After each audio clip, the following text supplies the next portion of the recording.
రవి గారు welcome sir. Hello sir, Andhra Pradesh రాజకీయాల్లో జగన్మోహన్ రెడ్డి మాజీ ముఖ్యమంత్రి మళ్ళీ పాదయాత్రకు వెళ్ళేటట్టుగా సంకేతాలు ఇస్తున్నారు. కేడర్ను కూడా రెగ్యులర్గా మీట్ అవడం ఇవి కూడా చేస్తున్నారు. అలాగే కొన్ని ఘాటు వ్యాఖ్యలు కూడా చేశారు. ఏంటి సార్ ఓవరాల్గా ఆయన దశ దిశ ఎటువైపు? అంటే మాజీ ముఖ్యమంత్రి జగన్మోహన్ రెడ్డి ఇటీవల ట్వీట్లు అవి చేస్తున్నారు. రెండవది మీరు అన్నట్టుగా క్యాడర్ను ఎక్కువగా కలుస్తున్నారు. మొన్న ఆయన ఏలూరు నియోజకవర్గ కార్యకర్తలతో నాయకులతో కలుస్తూ అప్పుడు అక్కడ నేను మళ్ళీ కళ్ళు మూసుకునే థియరీ ఉంటుంది కదా, అందరు కళ్ళు మూసుకుంటే ఇప్పుడు దాదాపు 2 ఏళ్ళు అయిపోయింది, ఇంక 1.5 ఏడాది మన ప్రజలతో ఉంటే ఆ తర్వాత 1.5 ఏడాది నేను పాదయాత్ర చేస్తా ఇది అన్నారు. సో అంతకుముందు కూడా 1-2 దాడులు హత్యలు ఇట్లాంటివి జరిగినప్పుడు స్పందిస్తూ వచ్చారు.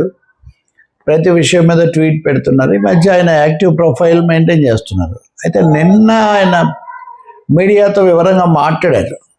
దీనికి మొదటిది ఏంటంటే, చంద్రబాబు నాయుడు ఈ మధ్య సర్వే చాలా ఇదిగా చేసాము, ఎప్పుడు లేనంత సమగ్రంగా. అలాగే జగన్ హయాంలో సర్వే రాళ్ళ మీద తన ఫోటోలు వేసుకొని ఇంకెవరి పొలాల్లో తనమైనట్టుగా చేయటము, ఆ పాస్బుక్ల మీద కూడా తన ఫోటో వేసుకోవడం, ఇవన్నీ చేశారు. వీటన్నిటిని చక్కదిద్దాము, ఇంత ఖర్చు అయింది, ఇట్లాంటివి చెప్పారు.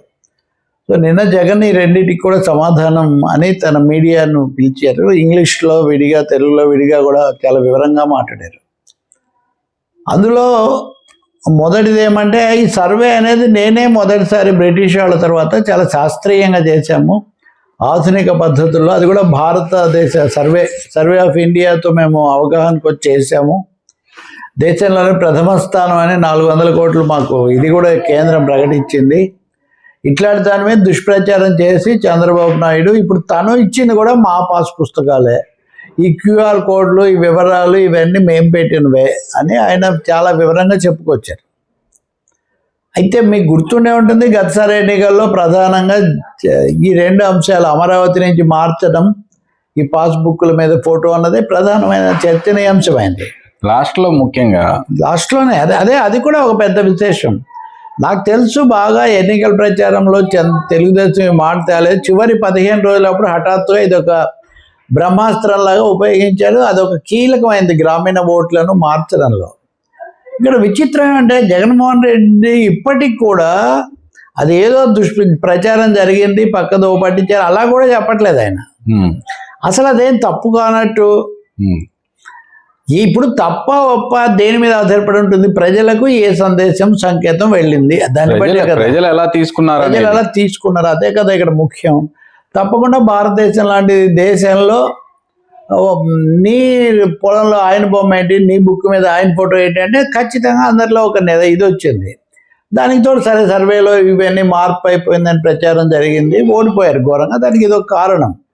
ఇప్పుడు జగన్ నేను సర్వే మొదటిసారి చేశాను ఇలాంటివన్నీ చెప్పుకోవడం బాగానే ఉంది, కానీ దాంతోపాటు ఫోటోను గురించి మటుకు ఒక అక్షరం కూడా ఆయన ఏమీ మార్పు కనిపించట్లా.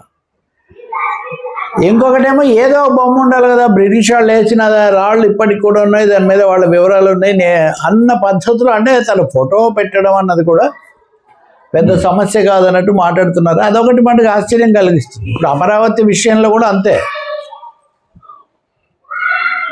అమరావతి రాజధాని కొనసాగించటం లేదు, అప్పుడు తను 3 చేయటం అర్థమా, 3 రాజధానులు అంటాం. దీనివల్ల చాలా వచ్చిన గజిబిజి, అది కూడా ఓటమికి ఒక కారణమైంది. దాని మీద మళ్ళీ మాట్లాడతారు, తప్పొప్పులు చెప్తారు, కానీ ఆ నిర్ణయం విషయంలో ఇప్పుడు ఏంటి తన వైఖరి అది చెప్పరు. కాబట్టి ఏ పార్టీ అయినా, మరీ ముఖ్యంగా ప్రభుత్వ అధినేతగా గతంలో ఉన్న వ్యక్తి, అప్పుడు ఏ అంశాలు తనకు ఎదురు దెబ్బ తగిలాయో, ఏ విషయాలు ప్రజల్లో ప్రతికూల సంకేతాలు పంపించాయో వాటిని దిద్దుకున్నట్టు కనపడదు.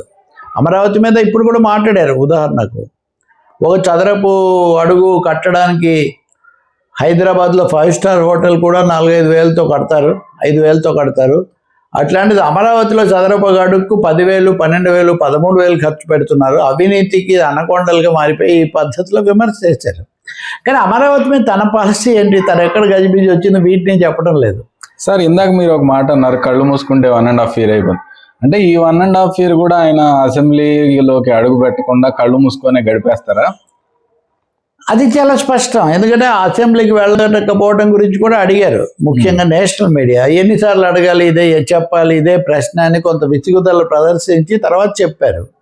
అదే కాకుండా స్పీకర్ అయ్యన్న పాత్రుడు, ఉపసభాపతి రఘురామకృష్ణరాజు వీళ్ళు సభకు రాకుండా జీతాలు తీసుకోవడం ఏంటనే ఒక సమస్య, దాన్ని ఎథిక్స్ కమిటీ కూడా ఇచ్చారు. సో ఈ నేపథ్యంలో జగన్ దాని మీద కూడా తీవ్రంగా స్పందిస్తూ, సభలో మాదొకటే కదా ప్రతిపక్షం, అటువంటి అప్పుడు ప్రతిపక్షం సమయం మాకే ఇవ్వాలి కదా, సభానాయకుడికి ఎంత సమయం ఇస్తారో మాకు కూడా అదే ఇవ్వాలి. కరెక్టే సార్. ఇవన్నీ సభ బయట ఉండి అడుగుతారా, సభ లోపల కూర్చొని? ఖచ్చితంగా అది చాలా పొరపాటు. అందరూ చెప్పేది, విమర్శకులు, ప్రతిపక్షాలు, ఇతర ప్రతిపక్షాలు చెప్పేది సభకు వెళ్ళాలి, మాట్లాడాలి, నిలదీయాలి. బయట చెప్తే ఉపయోగమే ఉంది. అంటే బయట ఇలా మీడియా కాన్ఫరెన్స్లు, ముఖ్యమంత్రిగా ఉన్నప్పుడు మీడియాతో మాట్లాడేవాళ్ళు కాదు. అవును. ఇప్పుడేమో గంట సేపు 2 గంటలు మాట్లాడుతున్నారు. ఖచ్చితంగా అది పొరపాటే. ఆయనేమో ప్రతిపక్షంగా మాకు సమయం ఇవ్వరు కాబట్టి అక్కడికి వెళ్ళటం కూడా వృధా అన్న పద్ధతిలో మాట్లాడుతున్నారు. జీతం విషయం అంటే జీతం అయితే అదేం పెద్ద సమస్య కాదు, వాళ్ళ ఇష్టం అన్నట్టుగా దాటేచ్చారు. అయితే ఇదే మాట ఇతర 10 మంది సభ్యులు అంటారా, మనం చెప్పలేం. అందువల్ల వైసీపీ సభకు వెళ్తే చాలా బాగుంటుంది, అందులో ఏం పునరాలోచన చేసుకున్నట్టుగా కనపడదు. ఇంకా మూడో అంశము చాలా తీవ్రమైనది, లేదా కొంచెం రాజకీయంగా సంచలనాత్మకమైనది ఏంటంటే ప్రతీకార రాజకీయాలు.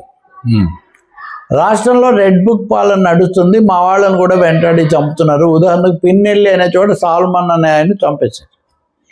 అతను చాలా రోజులుగా 400 మంది 300 మంది ఊరి బయట ఉన్నారు ఈ దాడుల వల్ల. భార్యకు బాగలేదని ఊళ్ళోకి వస్తే చంపేశారు, ఇది చాలా అన్యాయం, ఇట్లాంటివి చెప్పారు, బాగానే ఉంది. కానీ చంద్రబాబు నాయుడు ఈ రెడ్ బుక్ ఇవన్నీ ప్రతీకార రాజకీయాలు పెంచుతున్నాయి. కానీ నిజమైన ప్రతీకార రాజకీయాలు ఎలా ఉంటాయో ఒక 2-3 ఏళ్ల తర్వాత మేము అధికారంలోకి వచ్చిన తర్వాత చూపిస్తాము. చంద్రబాబు నాయుడు అప్పుడు తెలుసుకుంటాడు. ఆయన ఒక విషవృక్షానికి విత్తనాలు నాటుతున్నాడు. ఈ విషవృక్షం ఫలితాలు మేము వచ్చాక తెలుస్తాయి. ప్రతీకారం నిజమైన ప్రతీకారం ఎలా ఉంటుందో అప్పుడు తెలుస్తుంది. ఇప్పుడు బాధితులైనందు వాళ్ళందరూ అప్పుడు, అంటే ఒక విధంగా మళ్ళీ ఇదొక సైకిల్ లాగా.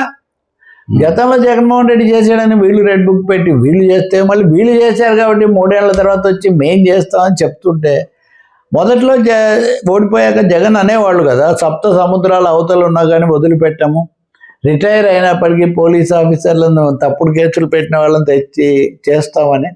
సో నిన్న దాంట్లో ఆ ప్రతీకార రాజకీయాలన్న అంశాన్ని కూడా ఆయన చాలా గట్టిగానే చెప్పారు. కొన్ని మీడియాలు దాన్నే పెట్టాయి. కాబట్టి వీటన్నిటినీ దృష్టిలో పెట్టుకొని చూసినప్పుడు ఒక ప్రజానుకూల కార్యక్రమం తీసుకొని ప్రజల్లోకి వెళ్ళటం తప్ప, లేకపోతే వీటి మీదే నెగిటివ్ సిగ్నల్స్ ఎంత అవుతుందని ఈ విషయం సిపిఎం రాఘవన్ కూడా అడిగారు. అంటే జగన్ 2017లో పాదయాత్ర చేశాడు, అధికారంలోకి వచ్చాడు, మళ్ళీ 2026లో 10 ఏళ్ల తర్వాత చేస్తే మళ్ళీ అధికారంలోకి వస్తారు. దీని చుట్టే తిరుగుతుంది కదా. సో ఈ పాదయాత్ర ఏమంటారంటే, ఆయన అన్నారు ఓట్ల కోసమే పాదయాత్ర చేస్తే అది వేస్ట్, సమస్యల మీద ఏదైనా చేస్తాం, ప్రజల్లోకి వెళ్తాం అంటే ఎవరు వెళ్ళినా మంచిదే. చంద్రబాబు వెళ్ళారు, లోకేష్ వెళ్ళారు, మేము వెళ్ళాం అందరికంటే ముందు. అది కాకుండా ఇవే మాట్లాడుతుంటే మటుకు ఉపయోగం లేదు అని ఆయన చెప్పారు. సో మొత్తం మీకు చెప్పాలంటే ఒక పరిమితమైన పరిధి, ఒక ఫ్రేమ్లోనే జగన్ మాట్లాడుతున్నట్టు మటుకు కనిపిస్తుంది. సరే, దీని మీద ఆయన ఇంకా మాట్లాడి పూర్తి కాకముందే కూటమి తరఫున, ముఖ్యంగా తెలుగుదేశం తరఫున పయ్యావులు కేశవనగాని సత్యప్రసాద్ అందరూ వరుస పెట్టి మళ్ళీ ఆయన మీద విరుచుకుపడడం కూడా మనం చూస్తాం అన్నమాట. Right sir.